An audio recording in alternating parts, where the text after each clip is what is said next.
Always be recording. Should we just record? Yep, we're recording.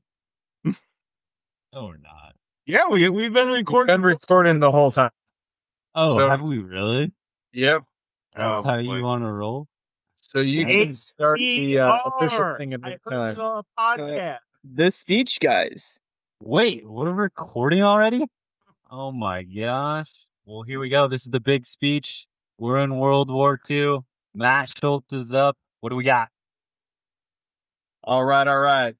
We got a speech by the General Patton. So for some context, we're in World War II. All right. We already heard from Winston Churchill, right? The war is upon Britain's doorstep.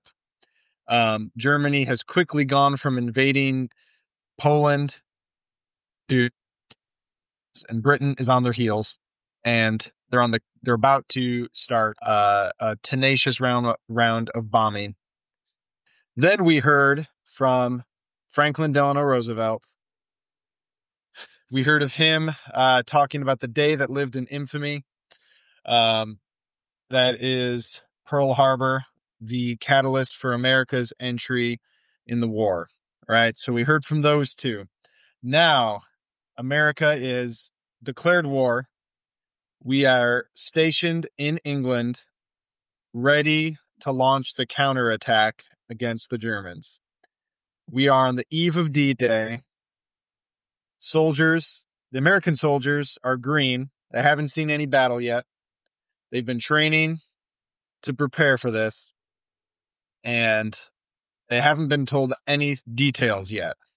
So they're in the dark as to the events that are about to take place. General Patton is given the task of rallying the men and preparing them for what they're about to hear in terms of their mission and what they're about to do.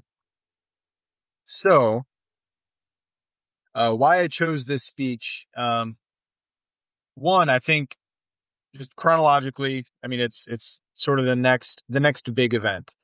D-Day is pretty universally understood as kind of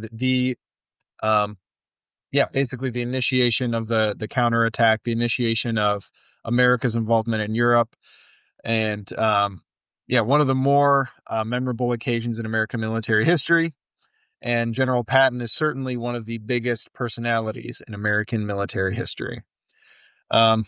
So, without further ado, I will read an excerpt from his speech. Speech probably would take about 10 minutes to read. So we're not going to do that, but I'll read at least a starting section.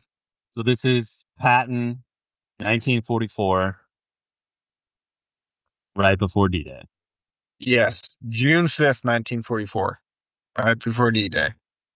The big one. Let's hear it. The big one. All right. This stuff that some sources sling around about America wanting out of this war, not wanting to fight, is a crock of bullshit. Americans love to fight, traditionally. All real Americans love the sting and clash of battle. You are here today for 3 reasons. First, because you're here to defend your homes and your loved ones. Second, you're here for your own self-respect. Anywhere. Third, because you're real men, and all real men like to fight. When you, here, every one of you, were kids, you all admired the champion marble player, the fastest runner, the toughest boxer, the big league ball players, and the all-American football players. Americans love a winner. Americans will not tolerate a loser. Americans despise.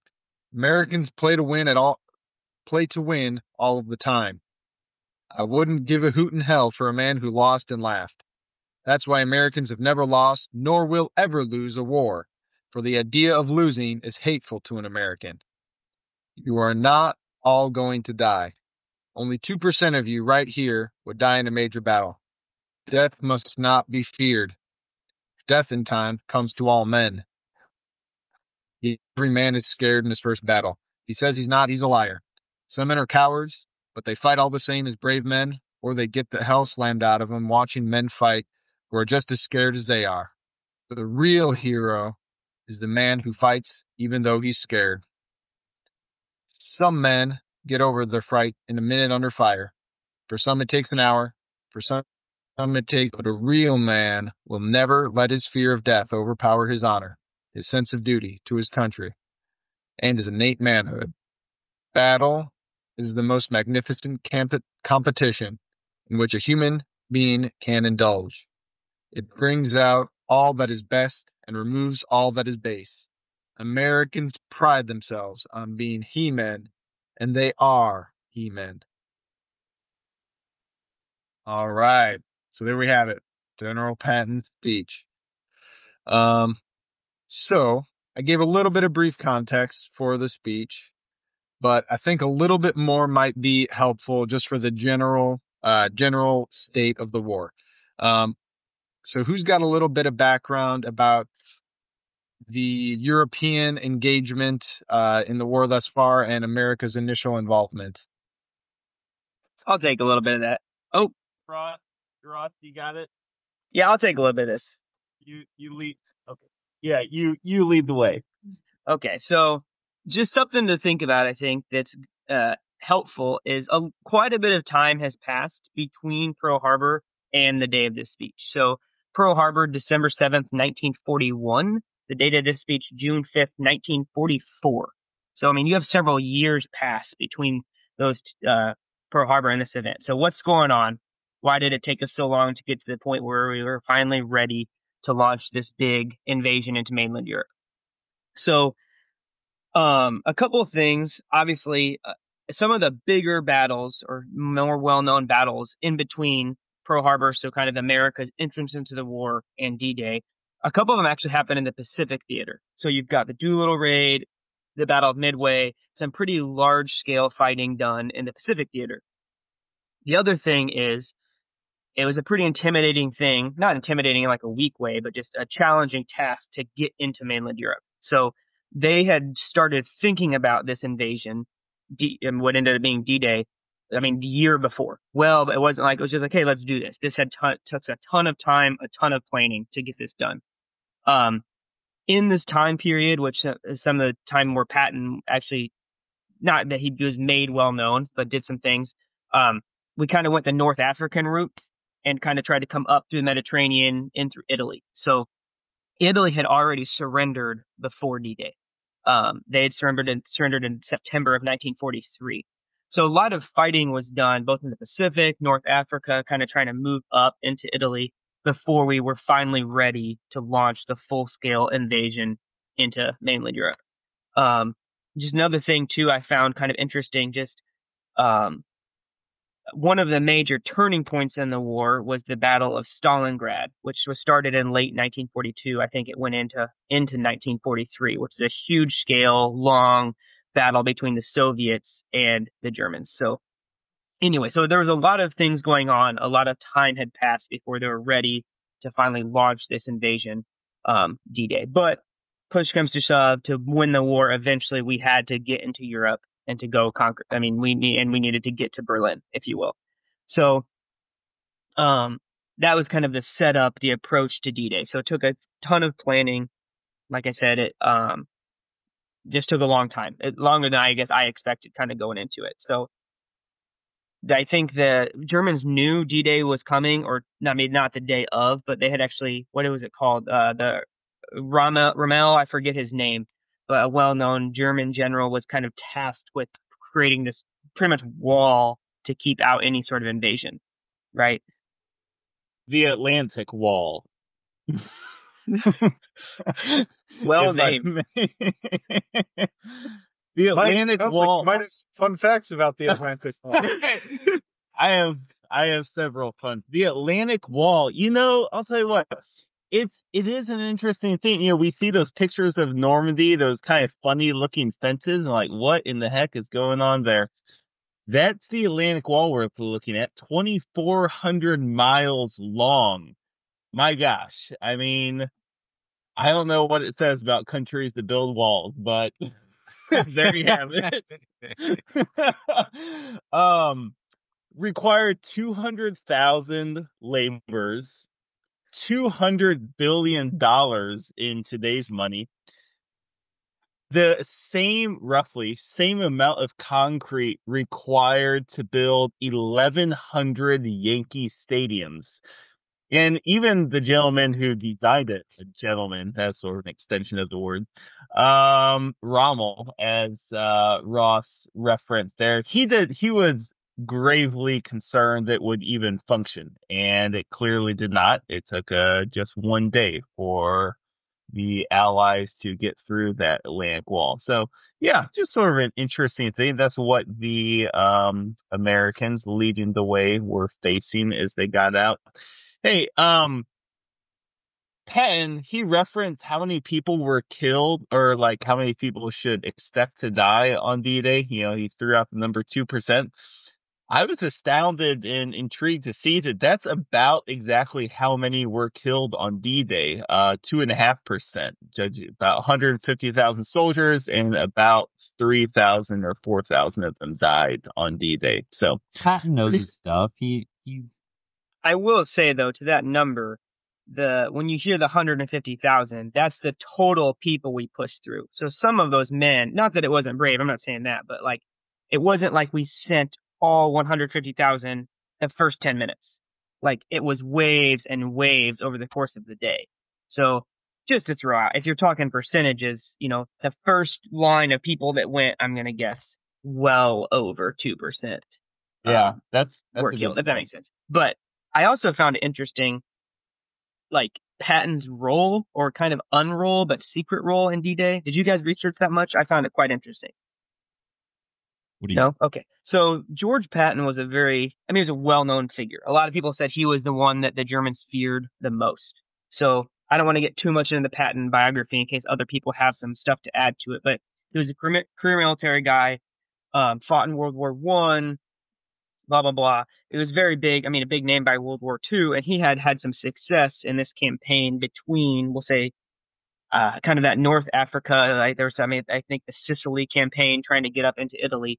So he was a very well-known figure, and I think we'll find out more later, just his personality, he did some things that we'll say sidelined him, kind of pulled him out of the front. So you guys, we'll probably talk about it later, but the slapping incidents, yeah, so we'll get to those more later. But anyway, so he wasn't directly involved in D-Day. He didn't go in. He wasn't on the beaches on D-Day. He was part of the Allies used him as like a decoy.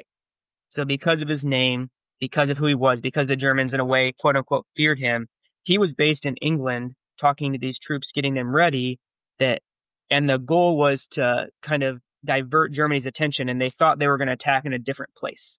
So that they actually used spies and they like sent out false information. I don't know if it's radio waves or they let things be captured, but they literally created this they built this up to make it look like Patton was going to lead the invasion of mainland Europe, which the Germans knew would come eventually in a completely different place at a completely different time to throw them off guard, the actual, what we consider like June 6th, 1944 D-Day invasion.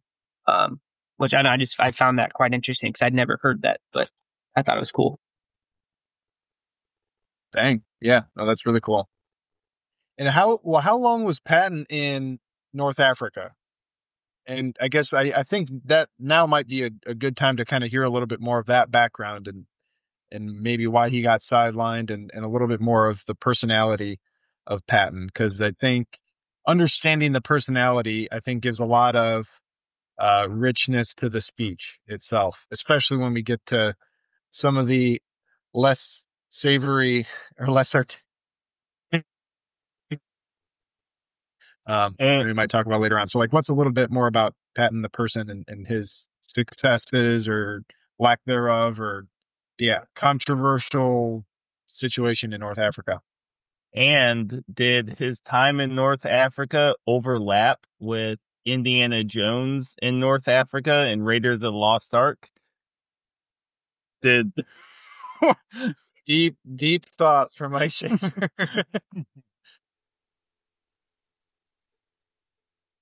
So I don't know. You asked how long. I couldn't tell you how long he as a person. I think he was involved in a couple different, like, I'll say major battles, or I don't know the right word, campaigns in North Africa.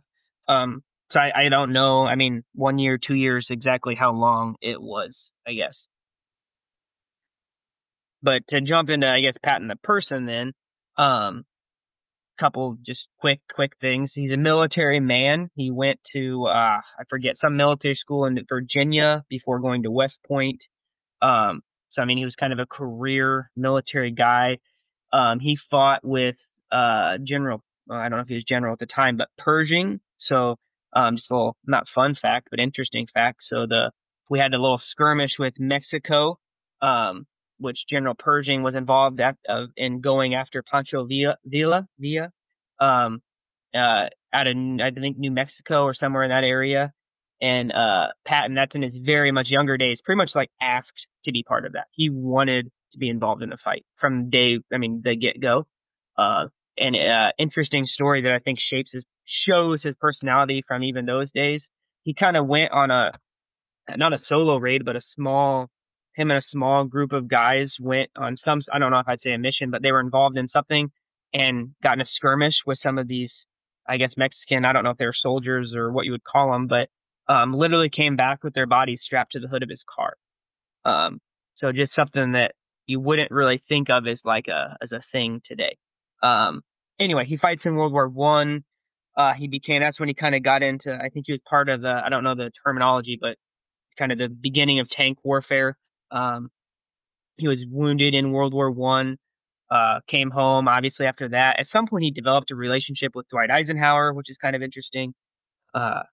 And this persona of him as being a fighter, a tough guy, I mean, just kind of throughout his days. So that's kind of just a short thing on Patton prior to World War II, unless anybody's got anything else. Have you guys all seen the film Patton, which gives some nice representation of Patton the man? Yes, George C. Stevens, who was the actor. No, I haven't seen the film. We should have all watched it though, Yeah. right? I watched some clips to refresh my memory, but yeah, I did see the film. The actor is like uncannily physically similar to Patton. As a runner, I have George C. Scott as a runner. You were saying. nice. As a runner, I do have to identify to some extent George Patton. He was one of America's first pentathletes. The first time the pentathlon was held in the Olympics, I think, and he was a gold medalist. So yeah, George Patton, the runner. We get each other.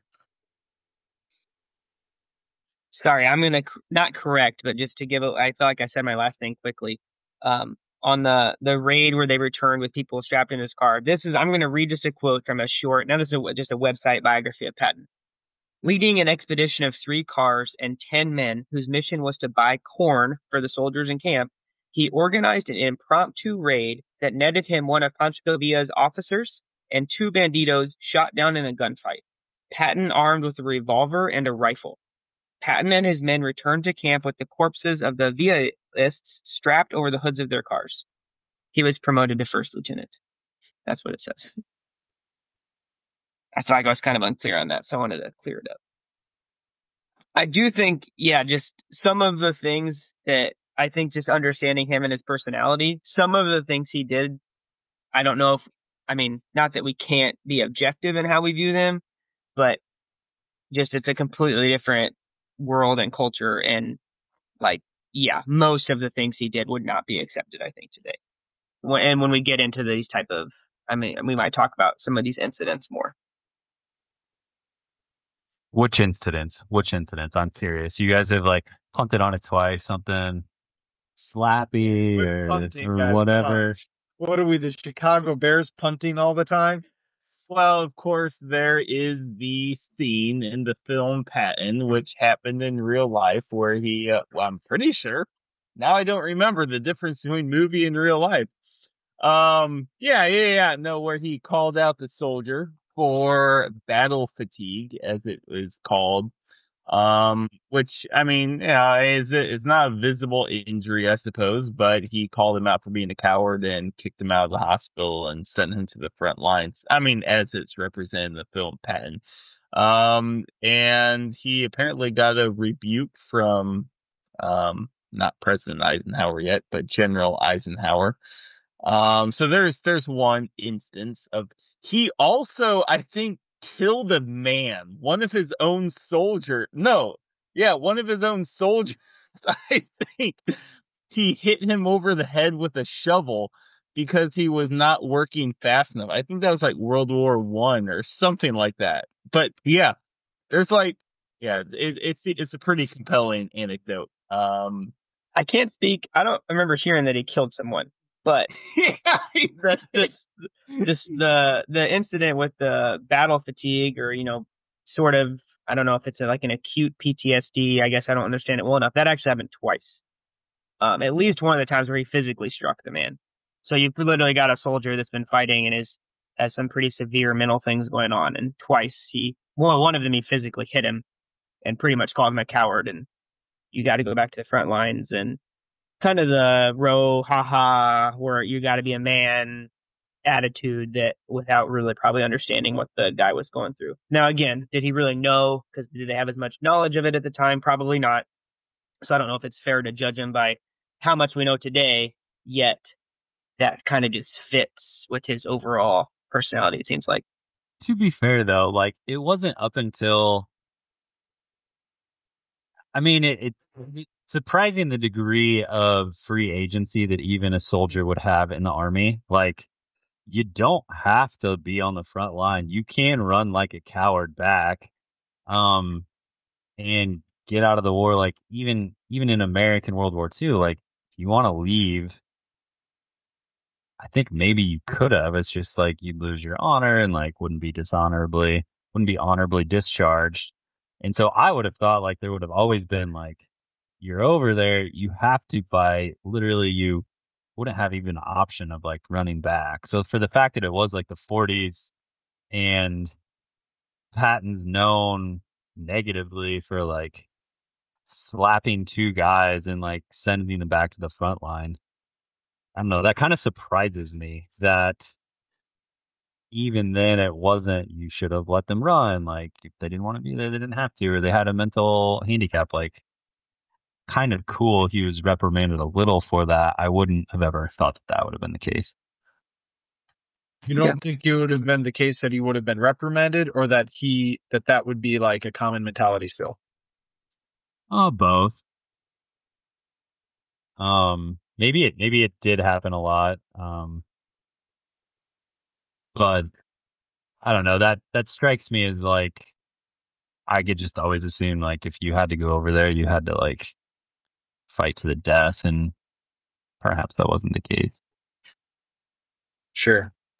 And I think this kind of, I think this is a good avenue to maybe like a little bit of a deeper question. I mean, he like throughout the speech, even beyond like the portion that I read, which I think is probably the most articulate and I think like generally appealing and rousing. Like the rest of it gets pretty intense and pretty graphic at times. Um, but he uses several examples of like real men, quote, he talks about a guy who fought Germans with a bullet in his chest, a guy who is, fixing wire, and his commander called him back, and he basically lashed out at his commander, calling him a coward. Um, and just a lot of these like kind of, I don't know, controversial is not the right word, but these like really intense examples, and just like seeing how he interacted with people like in real life, like not even just stories he heard of, slapping guys and calling them a Nancy and, telling them to grow a pair, like he really did that sort of stuff. So especially within the context of this speech, but even within the context of just Patton's behavior otherwise, I don't know. I think it is an interesting juxtaposition to the modern world and the modern view of masculinity. Um, especially when he talks about real men, he-men, he was this what people talk about when they're talking about toxic masculinity? You know, that term that's kind of thrown around. Yeah. Is there anything authentic, like good about what Patton's doing? Is there, or like, is this just kind of cartoonish, true, like this is like true blue toxic, you know, like what do you guys think? So, I mean, here's a thought that I think is fairly closely related, sort of trying to make some sort of moral criticisms of his operations. As Landon said, obviously Eisenhower seriously critiqued him for operating the way he did with respect to, quote, battle fatigue soldiers. You know, I think the sort of hypothetical question we're considering is like, well, I mean, if he would not have been how he was, like, would America have still won the war? Um, well, I mean, you had Eisenhower, who was like general of, wasn't he like general of the entire like Allied forces? General of the Army, I believe, was his title. And yeah, he was like Supreme Commander of the Allied Yeah. forces in Europe. So you had Yeah, he him. had the title Supreme, didn't he? That's awesome. Yeah. Like, He was are we basically sure the this only. isn't Star Wars? Supreme I was also thinking of the Emperor in Star Wars. He's basically the only president Literally, in the world who's yeah. ever existed. He was demoted to President of the United States. 8 years later. But you had him who, critiqued Patton for how he operated. Could we have actually won the war faster if we had had two Eisenhower type guys? One, someone who, based upon our sort of, assessment here from what we're talking about, obviously had the eye of the tiger, if you will, but also had some sensibility towards compassion. Um, which I think that's the sort of difference which pulls you away from that quote toxic masculinity. I was listening to a little bit on NPR. I did, yeah, a little bit on NPR. This was like an old interview, but they actually, well, no, I sent this to you guys. They interviewed Brett McKay. It was like 4 years ago or something, and it was on this precise idea. They were, I mean, obviously it was a positive note of how they were, just learning about art of manliness. And Brett McKay's position, which they're interested in, was that he was trying to mold together those traditional elements that we associate with masculinity with the more modern sensibilities that, men, it's okay and good for men to be compassionate and empathetic. Um, those are some thoughts that I think sort of, spray in the direction of spray. They go in the direction of Matt's question. Prompt. I think that like when you ask, I mean, those type of questions they're interesting and they're kind of hard too, because I feel like if you fall directly into either camp, you're probably missing a little bit of the boat, or a little bit of the question. So like I read something on Eisenhower and Patton, they knew each other and they kind of developed a relationship. I mean, before the war, and that some of the people who knew them both, I don't know if this was a quote or how they got this, but that they would have suspected Patton to be the one to raise higher simply because of his persona, his ambition, that type of thing. Eisenhower, a little maybe softer spoken, yada yada yada. But I'm sure a lot of us have seen Band of Brothers, right? So kind of the opposite if we're talking in terms of masculinity. If we're going to talk about the Patton is kind of the pillar of tough guy, rah rah rah, let's go kick their asses type person. I mean, then you kind of have a contrast in a way in like Dick Winters from Band of Brothers, who's calm. I mean, they kind of make fun of him at times, at least early on before he earns their respect. And yet completely exemplifies the idea of a leader who, the troops needed in the war. So I think it's hard to, obviously both of these figures contributed though greatly to America's success in the war. So I don't know if it's necessarily like yeah, I think Patton, some of these ideas, like you asked Matt, like when you talk about like toxic masculinity, I mean, I think some of the ideas he has are very good, so like, what is he really talking about? I mean, courage, bravery, fighting in the face of fear. I think we would pretty universally accept that those are really good things, yet maybe he takes them a little bit too far. So it's not that he's like full out wrong. Maybe he didn't know enough about battle fatigue, or, maybe he wasn't maybe quite compassionate enough, but so he kind of takes what could be a good thing too far, and, where other guys maybe had strengths in other areas. So that's why I think it's just, I don't know if you want to say it was Eisenhower or whoever, but like they were able to still use him though, even when, they had to pull him out maybe of direct combat because of, as a rebuke to some of these incidents, but they were still able to kind of use his persona, like I said, in this kind of deceptive role on D-Day itself to kind of trick the Germans. So I don't know, I just think it's, yeah, maybe that's some credit to Eisenhower, or I don't know who was directly involved in that, kind of using his strengths when they were needed, but even using his weaknesses as well is kind of a cool thought to me. I like what you said. I like what you said about using his weaknesses, because I think that is an important element of like, I think of understanding one, like the toxic masculinity idea, but also I think it kind of puts, I think it puts Patton's character almost in, I hesitate a lot to say this, but almost like a Saint Peter figure, if you want to think of that. Like, if we want to go like gospel stories or something, like Saint Peter was kind of feisty. He, was really quick, impulsive to say and do certain things.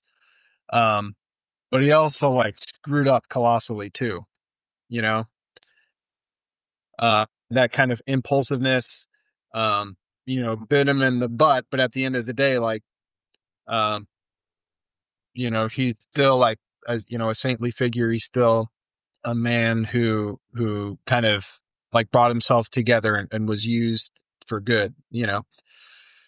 So I think that, um, yeah, I think that's an important idea to consider when before, I don't know, and that's part why I struggle with the idea of, I don't know, I certainly get the idea of toxic masculinity in terms of like, yeah, like there's definitely like evil done, because of like like quote unquote masculine impulses. But I mean, I think we all agree like harnessing those is the right way to do it. Like that's a true man. Um, but yeah, I think like using his weaknesses is an interesting idea, and I don't know. I think that's an important thing to consider even, even today, like when we're talking about, um, just a lot of things that I think the world kind of criticizes, kind of like the macho man thing. Cause I think that can be used for good. And like, I don't think we should necessarily throw that out. I think two other things too, to kind of jump off you, Matt, but, first, like, I think people too also, need to remember that like war is a bad thing. So like it is a messy, dirty, hard thing. So it is easy. Yes, we can kind of look at these actions objectively and say, oh, he shouldn't have done that. But like no matter what you're looking at, when you're looking at someone in the moment doing something in the face of horrendous thing going on all around him, like, it's hard. I guess I don't know if you wanted to sit and point a finger either. You know what I mean? So, um, I think that's important to remember. I remember I read that book, Lone Survivor, before the movie came out. I read the book. I remember one of the things that stuck out the most to me was just how much he hit home on that point, that they were terrified to act in some ways because they knew there were certain things that if they didn't do, they would probably die. But if they did do, American media back home would just attack them for it. So like just the position they were put in was just you're asked to do an impossible thing. It's just kind of, so I think that anytime war is involved, you have to remember that, just that idea. And then to get back to the speech then, so away from the slapping incidents, because right, those are, yeah, we'll let those be. But the speech itself, like you said earlier, like the parts of it are kind of profane and vulgar. Like the part you read was maybe the more articulate, inspiring portion. But then I was also thinking about it, like, man, he's also up there. In a way, putting on a show, right? So like when he gave that speech on June 5th, that was to mostly new soldiers that hadn't experienced maybe the pangs of war, if you will. So those guys are fresh. They came over from America. They don't really know what's going on. So Patton's job was to kind of get them fired up, almost football coach-esque. You know what I mean? He's still in England at the time, a safer zone. So he was supposed to say something to get those guys fired up. So, you know, like we hear, I just think that's a good sort of good way to think about it is right. Sometimes, not that sports at all are the same thing as war, but coaches will kind of, get loud and scream, let's go kick their butts, and to do that, to kind of rile the guys up. And that's something that, at least in the speech, Patton was trying to do. And I think you kind of see that, and I didn't realize he gave different speeches over the years. So he trained soldiers in the States, I think, prior to, going over to Europe. And some of these, the lines or the things he says are almost recirculated through different speeches. And I think that kind of shows, at least in my mind, like, yeah, he's clearly given a speech. He's trying to get it's almost a show. He's trying to get these guys fired up, if that makes sense. So is toxic masculinity okay during war? I think the share a thought that's related to, I just kind of another just riff being off of Ross and Landon's thought there. Oh man. Okay, don't podcast scared, right? DPS. Say it. Almost. And I'm leaning towards yes. I know our fans are going to be all over me for that. I'm the liberal voice, if you will. But, you are their only hope, Mike. I did not read Lone Survivor, but I did read American Sniper. And, in there, Chris, what's his face? That's the name. Dude, American Sniper, Chris Kyle. Yeah. Oh, Chris Kyle. He talks about, similar to Ross, is that I don't know if necessarily trained, but culturally at the very least, you learn that the enemy were basically not human, right? Because if you thought of them as human, then you'd have a very hard time killing them, as any person would. So if we sort of take that as kind of a certain layer of toxic masculinity, it's like, God dang, this is war. This is the frontier of human existence. If you're going to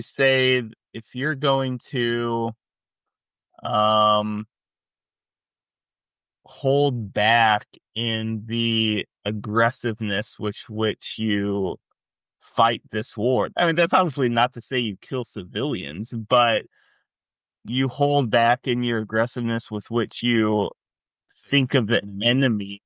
Mm-hmm. It's like, gosh, that's such a hard thought to think through. And I think it's a kind of riff off of the guy from Lone Survivor, him saying that, oh, the media will get us. It's like, I don't really like when people characterize the media in certain ways, but he's definitely right. In fairness to him, that the media are unfair in being a little more empathetic in just what it's like being in war and having your life online. And it's not to say that it's right or even okay to do the things that soldiers do sometimes. But I think part of it just kind of shows, like, is toxic masculinity okay in war? Like, I think part of it, though, like, the question is, like, just war is just that messed up.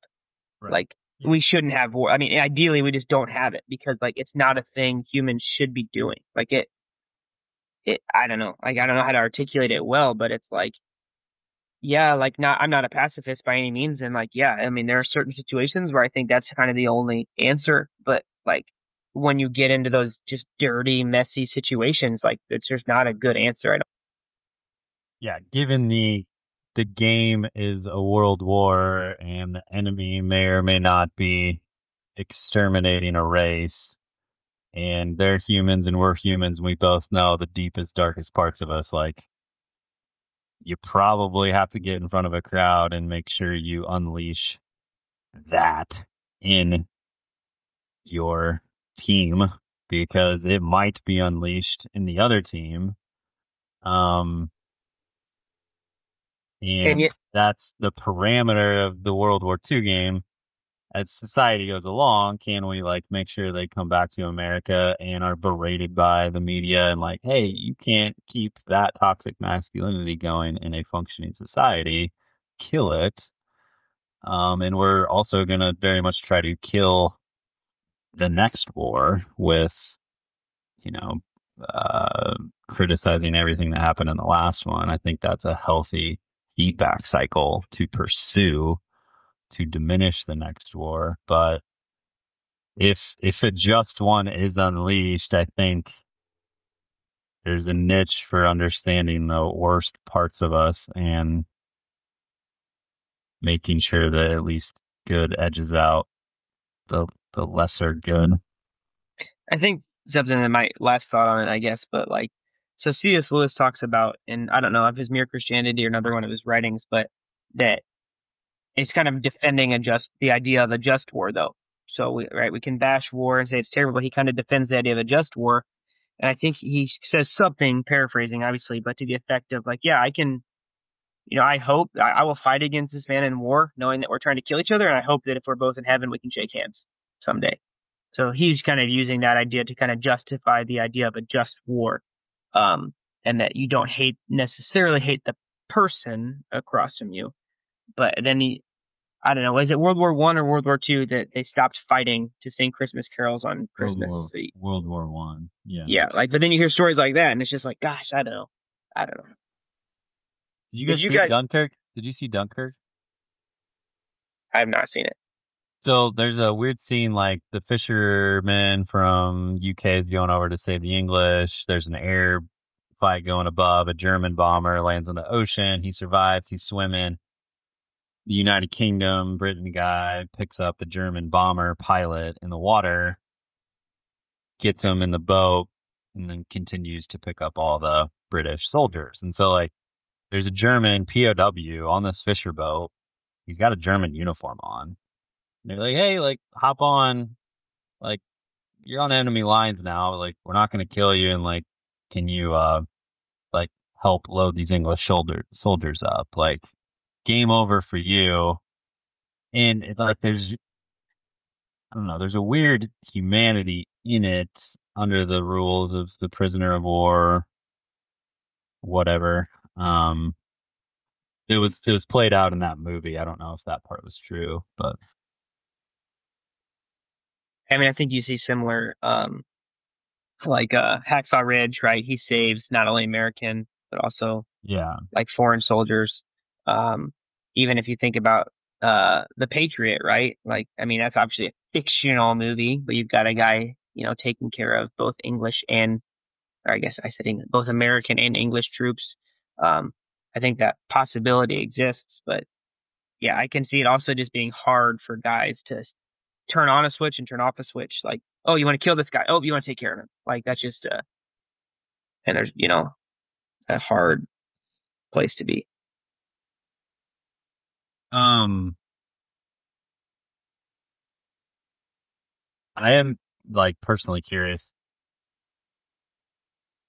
You were soldier in the war. You've never fought before. You hear Patton. Does the speech, does it move you to just be like, yep, he's right. Let's go fight. I've got to do this, or are you turned off by it anyway? Would it rile you up? I think I'd be fired up, in all honesty. See, I was a little bit like turned off by it. I kind of felt like I was being like, I was trying to read it as like, like reading it like a young soldier. I kind of feel like I was being like almost peer pressured. You know what I mean? Like, oh, the team captain, like the quarterback is kind of like yelling at me like I'm supposed to do this. I don't really want to, but like I'm supposed to, and I'm kind of a coward if I don't. Um, I don't know. That was just my overall sense from reading it. Um, that I'd be kind of like scared into action, if that makes sense. I don't know if I would say turned off like Ross said, but I think I can relate to what he said about um kind of feeling like a peer pressure type of thing or feeling scared or intimidated by hearing the speech, especially like some of these excerpts that I didn't read. You know, these are the words of Pat. The guts. When the shells are hitting all around you, you wipe the dirt off your face and realize instead of dirt, that's blood and guts of what was once your best friend.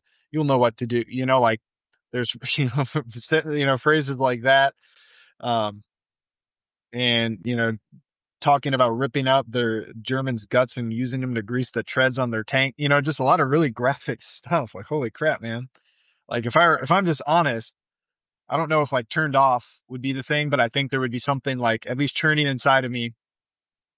There would be something churning inside of me like, crap, am I ready to do this? And then, I mean, who knows what yeah, I have no idea how I would respond to the reality of it, but I don't know. I still think it's a useful, I guess a useful thing to do.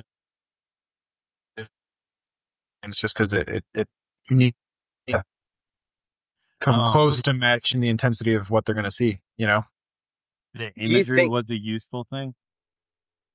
Yeah, I mean, I think, yeah, I mean, I think just the imagery, yeah, I mean, I think to some degree the imagery is useful. I don't know if, um, I guess just in terms of preparing people to like, you know, especially like shoot, like you realize that's not dirt, that's blood, and that's someone who, you had spent the last 2 years training with, um, and just coming to terms with that being like your reality for the next year or next 6 months or 2 weeks or however long it is you've got. Um, but yeah, I mean, I think I would definitely be scared by this speech more than I would be like immediately pumped up and psyched. But I think it would be a good scare, like, yeah, just kind of like a gut check type of scare. I Mike, think what? are Oh, are sorry. you go ahead, Ross. Ross, you go, then Mike, are you like fired up or I'll give you my final layer though to it to just trying to think about it though. Like I don't know. I think Patton knew who he was talking to, and some of this was intentionally said. Yes, it definitely reflects his personality, but I do think he knew who he was talking to. So, example, 31-year-old Ross, who's married, has multiple kids. Not that I'm some like super mature, awesome person, but like I feel like I would have been more the courageous, kind of inspirational St. Crispin's Day type speech, I think would have done more for me. But 18-year-old Ross, yeah, like I think blood, guts, let's go kick their asses. Like, yeah, dude, I'm right behind you. And I think that is probably more the crowd he was talking to be totally honest. You know what I mean? 18, 20-year-old guy, or I don't know how they were, but if you want to kind of think of them, I think that they would be more on that side than the 30 some years old, married, 3 kids. You know what I mean? Um, so I think some of it maybe was also, I think it was his personality, but I also think some of it might have been strategic and who his audience was. yeah. Yeah, I'd be very interested to know, as I brought up in conversation, I'm sure before, both of my grandpas were in World War II, not as infantrymen. One great uncle was, but, in just learning how this speech compared to their impression of the culture and the ethos of their war experience. Yeah. Yeah, the great uncle I referenced, Uncle Buddy. He was at D-Day on June 7th, or at Normandy on June 7th. He was there the day after, apparently. Huh. I do think like war's nasty, like some of the cursing and profanity, I think it's like, oh, that's kind of a turn off, but like I don't know, cursing happens in the ER. I don't know, does it happen in like in dire moments? You just get super profane sometimes, and I think the level of imagery he had, like, I think we look at like the first thing we talked about this speech is like, oh, like he said only 2% of us were going to die. We looked up that stat, like, oh, he was right.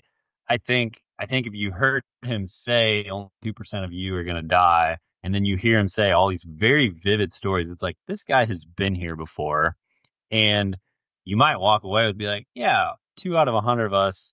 All right, I'm going to storm because like if you just keep fighting, your odds are low, and I believe him given how specific he was of how this is going to look.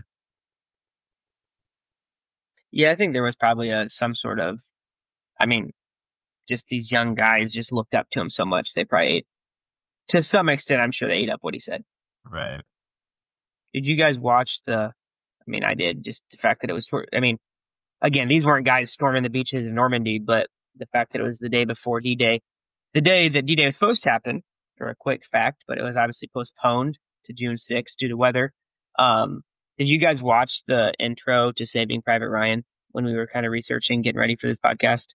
Oh man. So Saving Private Ryan had the first like 20 minutes are D-Day, and it's just, gosh, it's just graphic. It's like hard to watch, honestly. Yeah, I actually have watched that, but I remember one image from that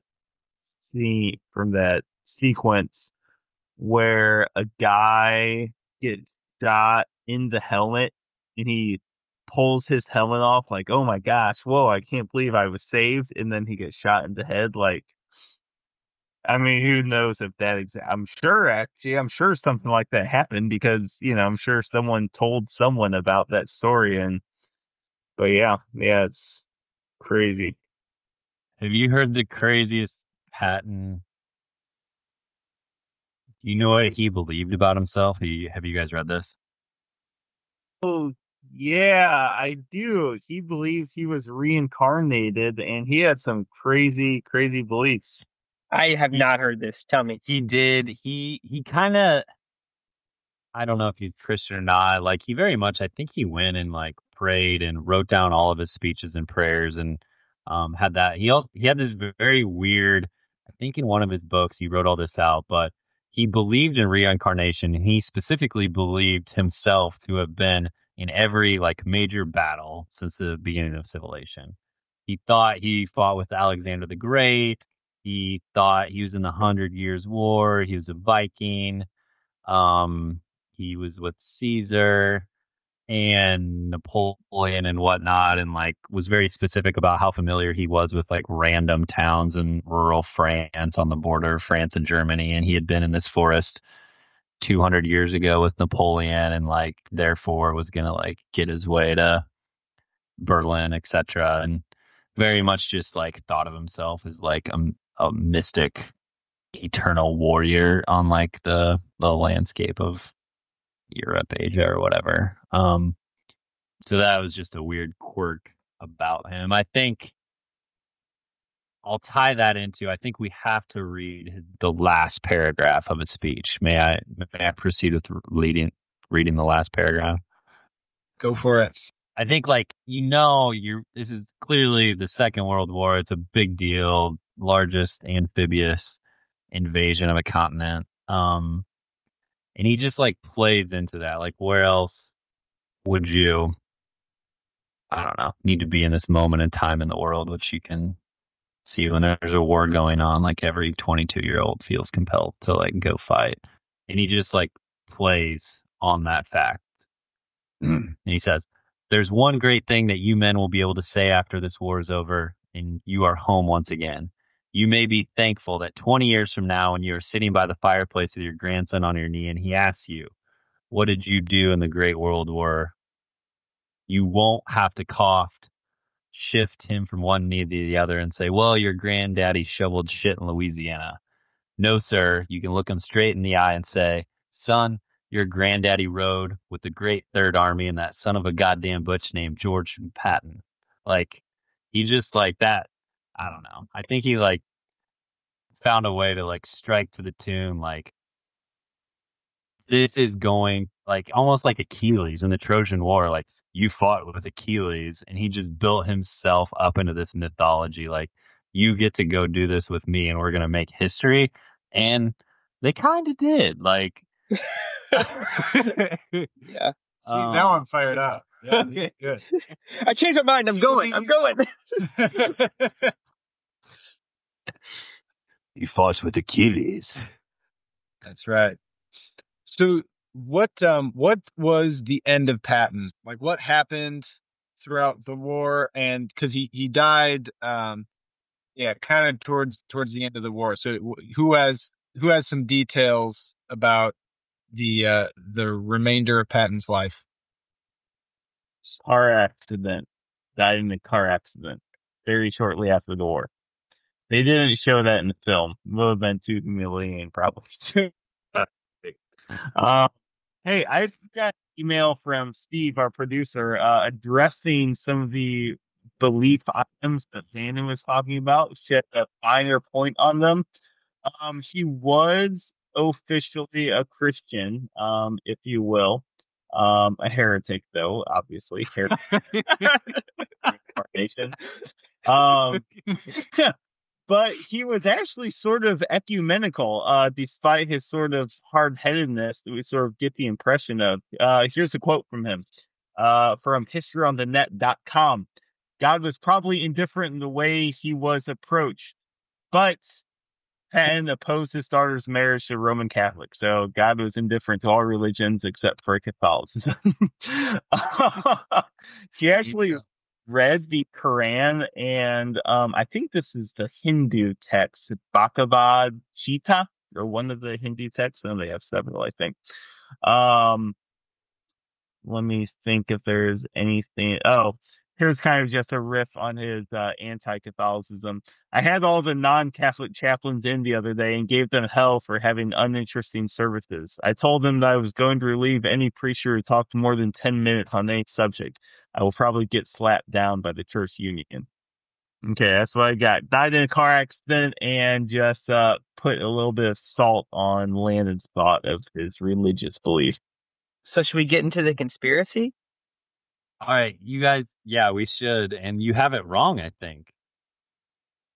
No, I'm getting signals from Steve. It was a car accident. He definitely. I know. But all right, ask the question in our notes. Like, let's get to that. Let's talk about it. Going for the final question? Yeah. All right. So I'll give kind of the theory. All right. So this theory was put out there by one Bill O'Reilly in his book Killing Patton, that rather than a car accident, Patton was intentionally assassinated by order of Stalin, because supposedly Patton was starting to campaign that Russia was the next big threat, and that the United States needed to deal with Russia now as opposed to letting them rebuild and regain power. So in order to silence Patton and silence an advocate against, or someone who knew the secret, quote unquote, of Russia's of a potential Russian rise to malevolence, Stalin had Patton killed or murdered intentionally. So that's the theory. Do you have something to add to that, Landon? Did I butcher that, or?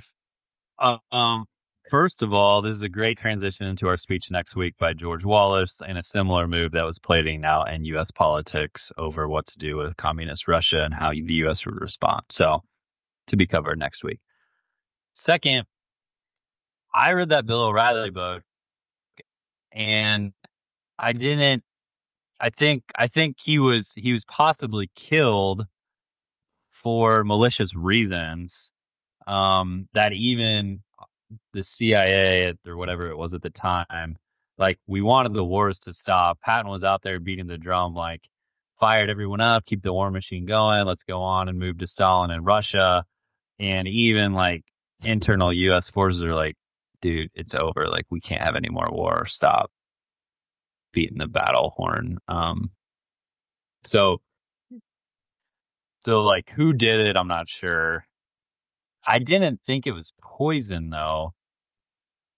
I thought it related to the car accident, and there was like a low pressure bullet shot at his like it didn't like puncture his spine, but it was like enough to like dismember the vertebrae, which he ended up dying from like a spinal cord injury that almost had nothing to do with like his head hitting the glass. But it was a weird car accident nonetheless, I think.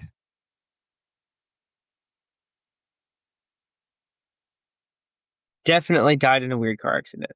That's Yeah. established. The question is, on a scale from 0 to 10, how plausible is the Bill O'Reilly killing Patton theory that Stalin poisoned / orchestrated a murder of some sort, and or the CIA orchestrated the murder of him of some sort?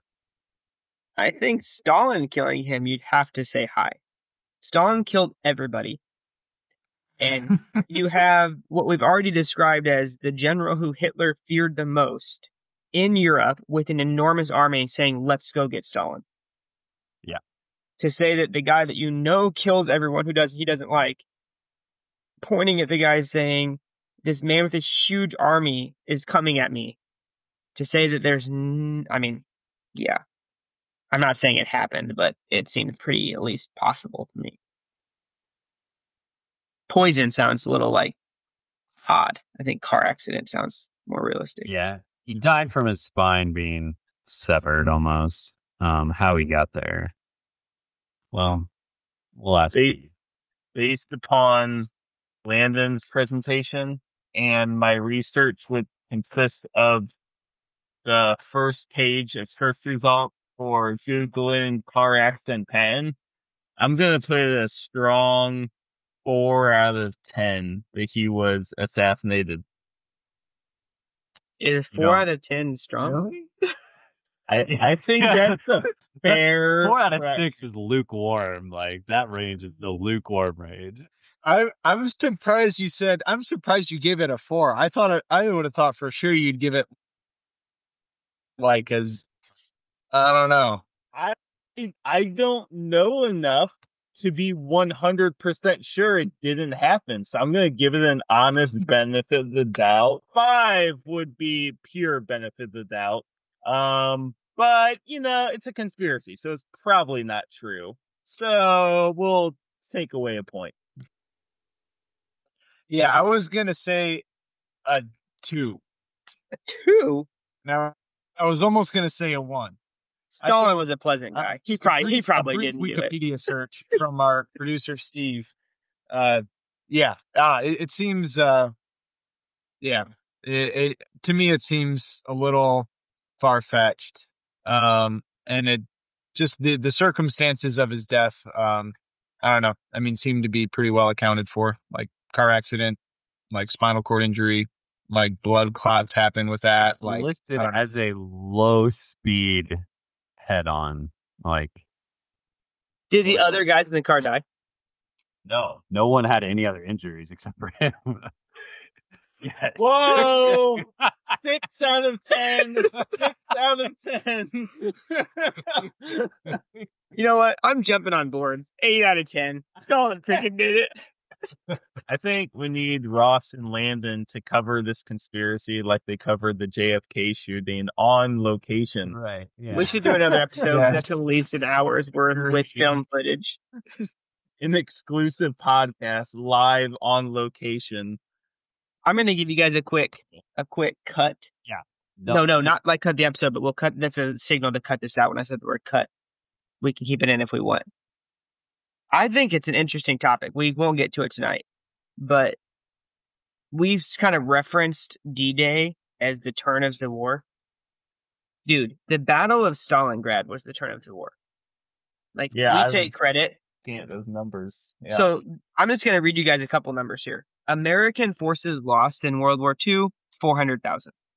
British forces, 400,000. French, 200,000. Soviets, 8.6 million is the low end of the estimate. The Soviet Union's military accounted for over 90% of Allied deaths in World War II. So the fact that Americans are like, oh, we came in and won the war, like, I mean, I just don't know how you can say that by the numbers. The Battle of Stalingrad alone, the Soviets lost double of what the Americans lost in the entire war. Yeah, They were also always the aggressor, though. I'm not They saying got Stalin was a good guy. I'm still on board that he Stalin killed got Patton. together with Hitler. They divided Poland in half, and then each took it. Yeah, I mean, Hitler was like, "Oh, he's being aggressive."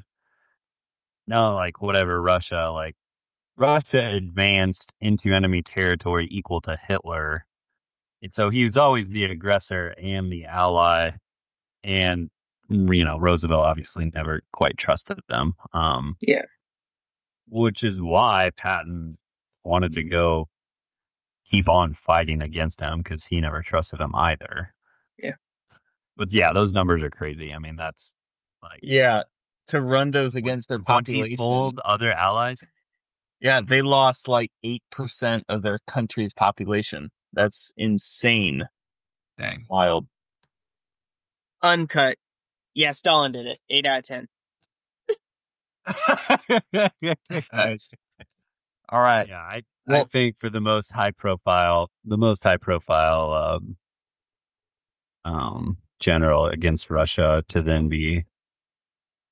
die in a freak accident on the warring territory 2 months after it all ends, like that's not stuff like that isn't too coincidental. I'd say a 7. all right. I think that's sets us up very nicely for hearing what's his name? Something Wallace has to say about Yeah. Talking Stalin, communism, how does this all play out post World War II? Really a perfect transition. awesome. Looking forward to it. Guys, I think that's a wrap. Cue the music. 1 o'clock Saturday. We'll talk about that to-do list for the podcast.